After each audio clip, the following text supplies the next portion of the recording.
মনের যে কোনো আশা পূরণ করার জন্য সালাতুল হাজতের 2 রাকাত নামাজ আপনি এভাবে আদায় করবেন।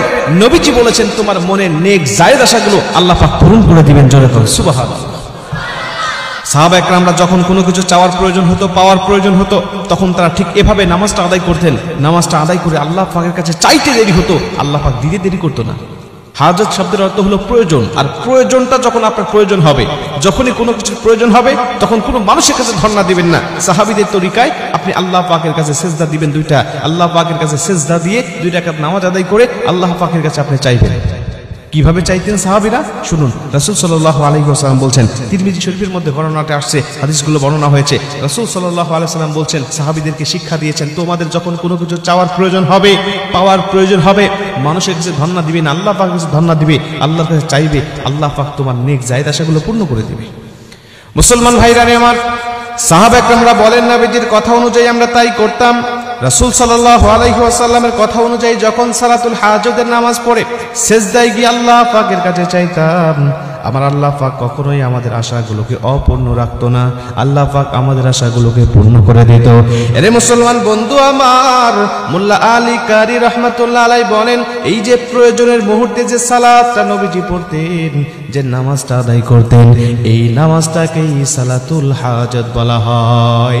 এই সালাতুল হাজতটা নবীজি কিভাবে আদায় করতেন আর সাহাবীদেরকে করতে বলেছেন? নবীজি বলছে, তোমরা ওই দিন নামাজ পড়ার আগে তোমরা উত্তম রূপে ওযুটা সম্পূর্ণ করবে, এত সুন্দরভাবে ওযু করবে যা অন্য কোনো সময় তোমরা করো না, এত উত্তম রূপে ওযুটা তোমরা সম্পন্ন করবে। এরপরে তোমরা একনিষ্ঠভাবে আল্লাহ পাকের কাছে তওবা করবে, আল্লাহকে ডাক দেয়া বলে, মালিক ও আমার আল্লাহ, জীবনে যত অন্যায় করেছি, পাপ করেছি, গুনাহ করেছি, আল্লাহ এখনই তো গুনাহ থেকে আমি তওবা করতেছি, জীবনে আর আমার দ্বারা কোনো গুনাহ হবে না, জীবনে আমার দ্বারা আর কোনো অপরাধ হবে না। আল্লাহ পাকের কাছে খাঁটি দিলে খাঁটি অন্তরে তুমি যখন তওবা করে 2 রাকাত নামাজটা আদায় করবে, নামাজটা আদায় করে তুমি সেজদায় গিয়ে আল্লাহ পাকের কাছে চাইতে থাকবে, আয় আমার আল্লাহ, আমার অমুক সমস্যা তুমি সমাধান করে দাও, আল্লাহ আমি অসুস্থ, আমাকে সুস্থ করে দাও, আল্লাহ আমি বিপদগামী, বিপদ থেকে রক্ষা করো, হেফাজত করো, আল্লাহ আমি বালা মুসিবতের মধ্যে পড়ে আছি, বালা মুসিবত থেকে আমাকে সম্পূর্ণ হেফাজত করো, আল্লাহ পাক অমুক কিছু আমার প্রয়োজন, দুনিয়ার মানুষের পক্ষে সম্ভব নয়, আল্লাহ আপনার পক্ষে সম্ভব, আপনি মেহেরবানি করে সেটা আমার আয়ত্তে করে দেন।